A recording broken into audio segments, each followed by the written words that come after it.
guys, it's Glenn from glenscarcollection.com, and this is my 5,000 mile long-term review of my 2013 Audi S8. Now, I've had this car about 2 months. I already put 5,000 miles on it because it's a daily driver. I take it on long highway trips. Like right now, I am in Pennsylvania, over 2 hours from my house in New Jersey. And this car, I chose this car today because it's this great highway car.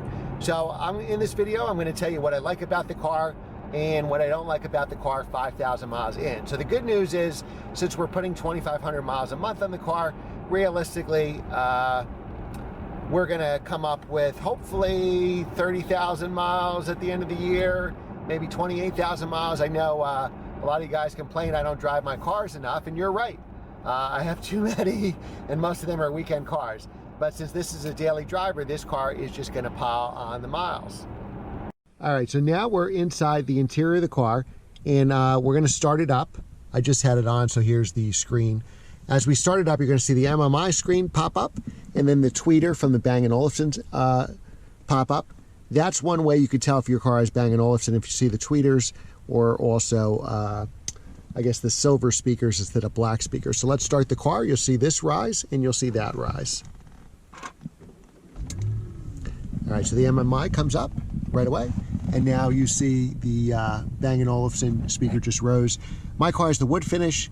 Also available was a carbon fiber finish. The clock still works. And these are your hazard buttons, taking stability control off. Down here you have your climate control. And of course you press the sync button so you can synchronize the temperature for both. Heated and cooled seats, these are all standard options. So you can have heated or cooled, and 3 different levels. And however you shut the car off, it'll come back on. So if it's wintertime, you keep the heated seats on and the heated steering wheel on. Heated steering wheel is available with the cold weather package, which my car has. That essentially gives you cold heated steering wheel and heated rear seats. Heated front seats are standard.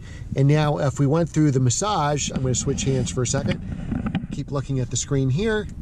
And you have 5 different massages, 5 different intensities. So those, and then you can go back and forth. I always leave it on 5. I don't think 5 is that intense, so I can imagine 1 you'd probably just barely feel it. I like the lumbar and the stretch the best.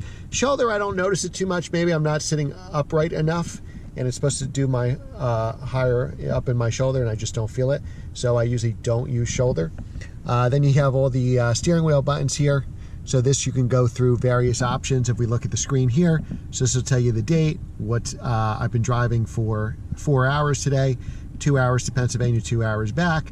I averaged 21.6 on the trip, which was pretty good because my average speed was probably like, what's telling me 65 miles an hour. There's no way we were way over that. So we drove 270 miles and averaged 21, and most of the time we were probably going 80 miles an hour or faster. Like the steering wheel, it's the right size, it's leather. Here you would press to, if you want to manually shift the car, go through the gears there. This is your radio volume controls. This can take you to navigation. Navigation is not active.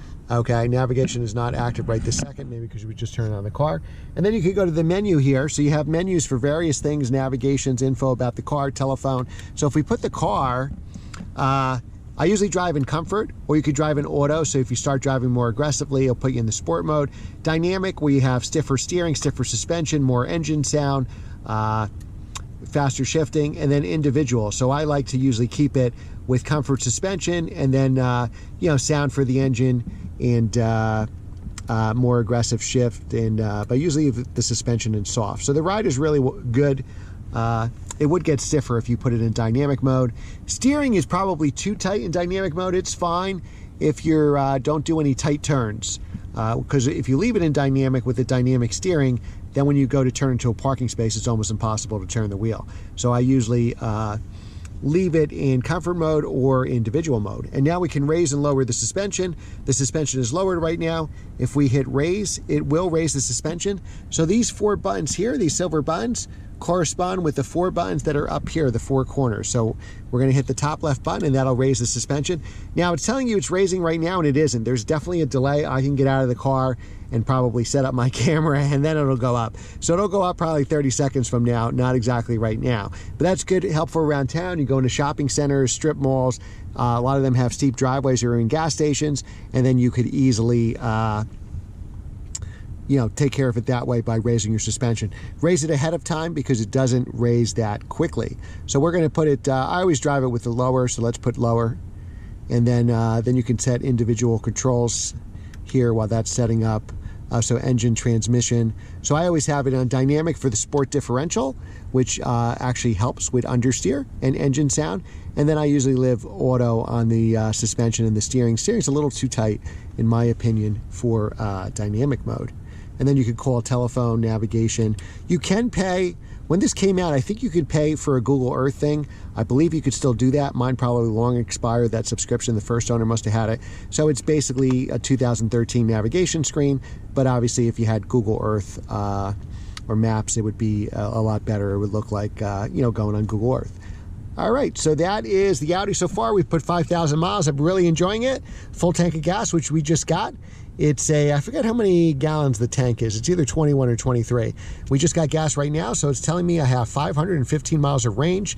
And again, that's probably all highway driving. I don't think I get that much, but as you can see, I'm averaging 21 miles a gallon, and I have my foot in it all the time. All right, enough about the interior. Let's go back to driving. So let's talk about what I like about the car first, and then we'll get to the negatives at the end of the video. So what I like about the car, and I've said this a couple different times, and one of the reasons I bought this car, it is fast. It's got a 0 to 60 time tested by Motor Trend, 3.5 seconds. So this car is a rocket. You're really, even when you run into most sports cars on the road, this is an all-wheel drive car that has traction. You really probably have the fastest car realistically on the street for daily driving conditions. I love this Bang & Olufsen stereo, this 1400 watts. It's a rare option. It costs $6,500. So even though this car is stickered at 120 brand new, and even though these cars, you can even run them up to 130 with some needless options, Bang & Olufsen is well worth it. Now, would I pay $6,500 new for it?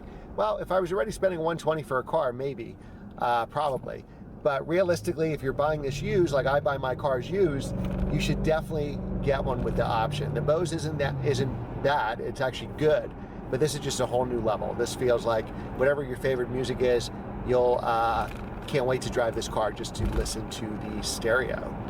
Now, other things I like are the massage seats. I'm going to actually use them right now, and this is one of my favorite things about the car.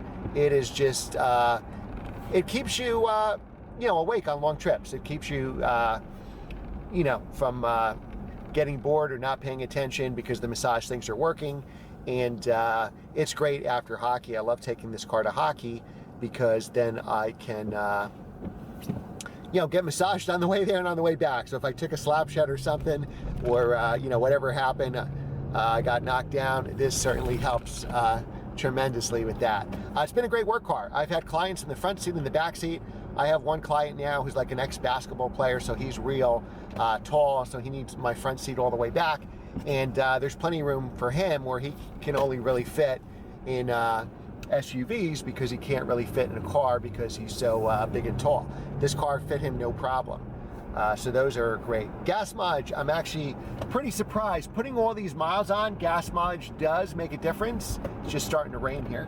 And another reason I chose this car, because I wanted to have at least one car that was all-wheel drive. Where I live, it snows a lot. And even if it's not snowing, the roads ice over literally every night. So when I come home from hockey, it's always icy conditions getting to my house. I have to go up some steep hills to get there. So the all-wheel drive helps tremendously. Now, we're on a bumpy road. This car actually has a smooth ride. If I was still on my AMG or one of my BMW M cars, this would be bouncing all over the place.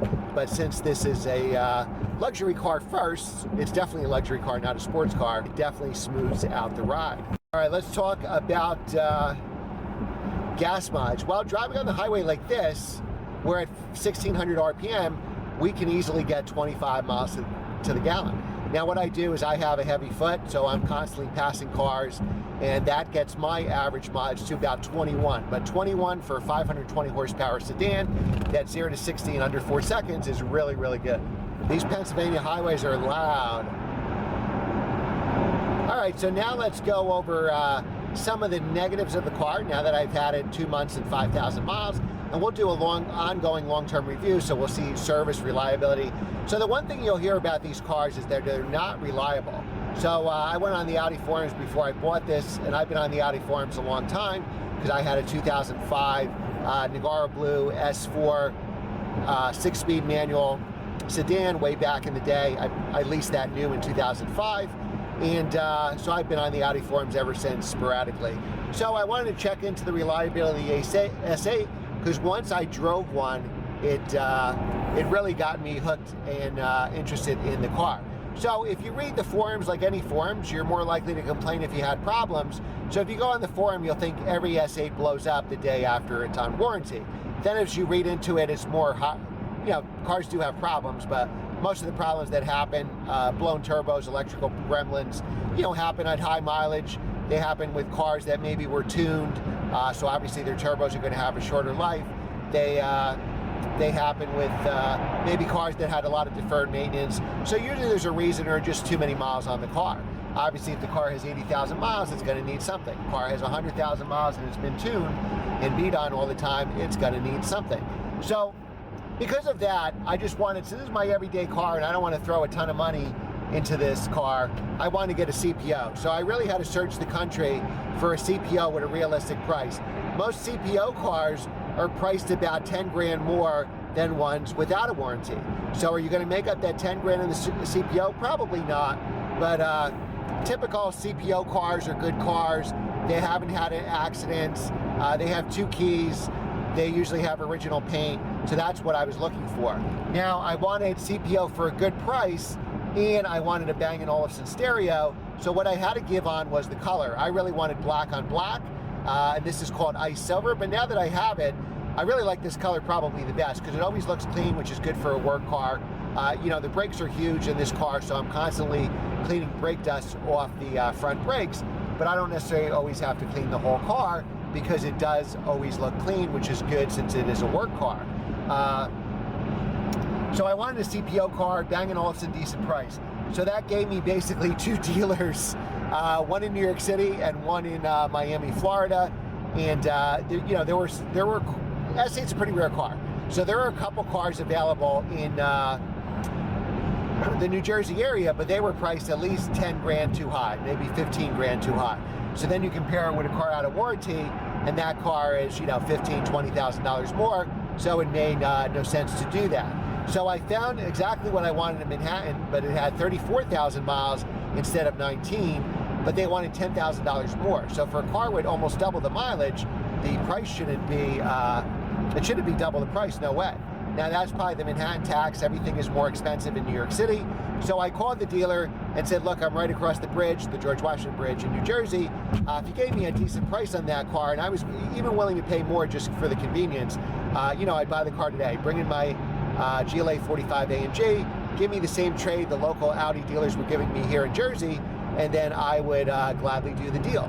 So they were asking $10,000 too much. I figured, by the time I ship a car to Miami and ship this car back, I could get it over today. I'll give them $5,000 more, which was really too high, but I figured for convenience. And the salesman actually hung up on me. He said he was insulted by my offer. Now the very next day, I checked on Auto Trader and Cars.com, one of those, and they lowered the price 3 grand. So somebody was listening. Maybe he went to his manager and they looked at other prices and saw they were nowhere near competitively priced. They make very few S8s, and they figure somebody will want one, and especially if you live in New York City, you might not drive every day, and it's going to be a hassle with traffic to go over to New Jersey, buy a car there, when you could just try to get your best deal at the dealer in Manhattan. So the collection in Miami really hooked me up, so kudos to them. They really gave me a great price on the car. Better price than non-CPO cars were selling for from eBay dealers. So they were asking $52,000 for the car, and I told them the most I can offer you is $48,000 because I had to spend $2,000 in shipping, to ship my GLA 45 down there for the trade, plus ship the Audi S8 back up. And I'll do a separate video, how to trade in your car from a distance and how to buy a long distance car. So I told him the best I could do was 48. So all in, I'm into the car for 50,000, which is still 10 grand less than the Audi dealer wanted in Manhattan. And I'm getting a much lower mileage car, literally almost half the miles. So the dealer said, the salesman said, I'll get back to you, figuring I'm probably not going to hear from the guy. Since the Manhattan guy hung up on me, what's this guy going to do? And then he called me back an hour later. He said, all right, you know, we're in Miami, so we tend to get full price for Porsches, and they also sell McLarens and Ferraris, so check them out for that.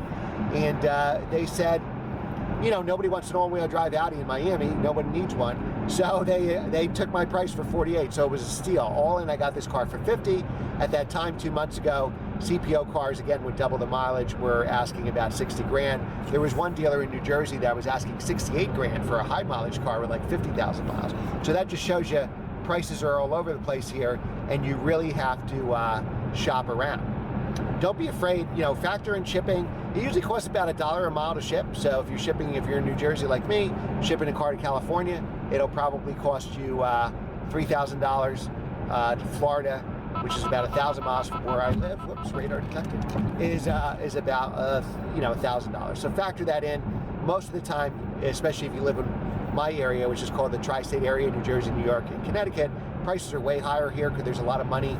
A lot of people make good money since you're near New York City, and you know, you really have to shop around to get better deals on cars. All right, so downsides on the car. Downsides, the biggest downside to me is actually the size. So this is 17 feet long, approximately 202 inches long. Now the A8s are even longer. So the A8s, you have an option for short wheelbase. All S8s are short wheelbase. And the A8s can have a long wheelbase car, which is 5 inches longer, about 207 inches long. And all those entire 5 inches go to back seat room. So you have even more legroom. You got a lot of legroom in this car, but you have even more in an A8L. So I always tell them, you know, A8L would probably be even better for work because the bigger back seat. But I always tell short wheelbase is still big enough. I always tell my clients or my friends that the shut off the radar detector there. The back seat is for my clients, and the 520 horsepower is for me. Now, Motor Trend actually put a 2013 Audi S8, which was the first year of the 4-liter twin-turbo V8, actually put this car in a dyno, and it's supposed to make 520 horsepower at the crank, and they actually found it was producing more like 575 to 580 at the crank. So you can actually tune these cars too, and with a simple tune, but that would probably void my CPO warranty, you can make like 700 horsepower, 700 foot-pounds of torque. So maybe we'll do that when the warranty expires. Another downside is the weight. Depending how this car is equipped, it weighs about 4,500 pounds. And you feel the weight in the turn. So I watched every YouTube video on the Audi S8 before I bought my car, and people were saying, well, it's nimble for a big car. Well, you know what? I'm used to sports cars, AMGs, NSXs, Cayman S's, Porsches, M2s, M3s, 1Ms, and S2000s, and this car is not nimble. It is not. So I don't know what they're coming from. Maybe the average journalist is driving a Camry or something, but it is not nimble. It is great for what it is, a fast, comfortable luxury car, and that's the way I like to use it. Another potential downside, or at least cost, brakes and tires are really most expensive on this car. So if you buy one, get a CPO because you're going to have newer tires. So I have tires from year 2016 and 2017 in this car. With the mileage I'm going to put on, they're going to wear out much sooner than the 5 years to replace your tires. Plus I'm going to have a set of winter tires, so that'll help mitigate that cost, because obviously winter tires will cost less. Another downside to the tires is that they're 21-inch tires. So they cost very expensive to fix them. You'll spend $2 grand for a set of tires, so keep that in mind for your running costs. So even though you could get this car for 48 grand when it was 120 brand new, you're going to give some of that back in maintenance and non-warranty repairs once your CPO expires. And you're going to spend $2 grand for tires every couple years, and I'm sure brakes cost at least that much as well. So I wish that that brings to another downside. I wish the car didn't have 21-inch wheels. Tire sizes are very limited. I like summer tires and winter tires, especially because I drive this car like a sports sedan. The average person would probably be very fine with a set of all seasons, and there are no all seasons available, so that could be another downside. And again, if these were 19-inch wheels instead of 21-inch wheels, you would save probably at least 25-30% on tires, which would be a big difference if you're going to drive this car to 100,000 miles. And that's really it. As far as reliability goes, this car's been perfect. I always buy low mileage, high maintained cars. So if you see my videos, like I did a video, are BMW's reliable, and everybody says, you know, I don't drive the cars enough, or they're too low mileage and, you know, too well maintained. Well, duh. That's why the cars haven't had any problems, and I've had 6 BMWs, and 5 of them have were BMW M cars. Still about 6 model years old. It's still, everything works because it's been highly maintained, it's low mileage. So that's how I would buy the cars. You could save $5 grand maybe by buying a 45,000 mile car than I did for 19,000 miles, but you're gonna give that $5 grand back because you're gonna need tires and brakes sooner. You're gonna need some major services. Let's just say the turbos last 80,000 miles for argument's sake. OEM turbos to replace are like $9,000 to replace both turbos. So here's a way that if I start the clock sooner, get a car with 20,000 miles less, even if I pay 5,000 more to get it, you know, I'm going to save myself probably 9,000 miles in the long run. So now if I put 50,000 miles on this car, I still have the original turbos if they really do give out at 80, which could be 100 or something else. And you know, if I went for a little cheaper car, then I wind up doing that maintenance and paying for it. So I always look for the lowest mileage, most highly maintained car. And if I have to choose between mileage and maintenance, I'll always choose highly maintained, even with more miles. Like my 993 Turbo has 79,000 miles. Never had a problem because it was super highly maintained cars. I know people that buy them with 20,000 miles, and if they actually want to drive them and not sit them in a warehouse, they have to spend a ton of money bringing the maintenance up to date. So I always try to buy highly maintained cars. CPO cars, they wouldn't CPO it if the maintenance wasn't up to date. Other things they do on the CPO, they replace the front brakes for me. They usually go, in my instance, from looking at cars at dealers and individuals, they typically go around 30,000 miles. Why do they go so soon? Because you brake a lot in this car because you're going fast and it's a heavy car. So you hit the brakes a lot. So this car has new front brakes. The tires are within the last 2 years. 2 of them are within the last 12 months. They did an oil change, new windshield wipers, new battery, because it would be due for a battery being in 2013. So there's really nothing for me to do but probably an annual service, or maybe 2 or 3 oil changes a year, which I'll do. Obviously the dealer did an oil change when I got it. But so far this car has been rock solid, and I drive it almost every single day. So thanks again for watching, guys. We'll keep updating you. I think our next review on this car, I'll wait till I have 10,000 miles. So total, we bought this car at 19,000 miles, and we now have 24,500. Thanks again for watching. Remember to like, share, and subscribe. Check out my website, glenscarcollection.com, and check out my new real estate channel, Glenn Real Estate Expert, for all things real estate. Thanks for watching, and I'll see you next time.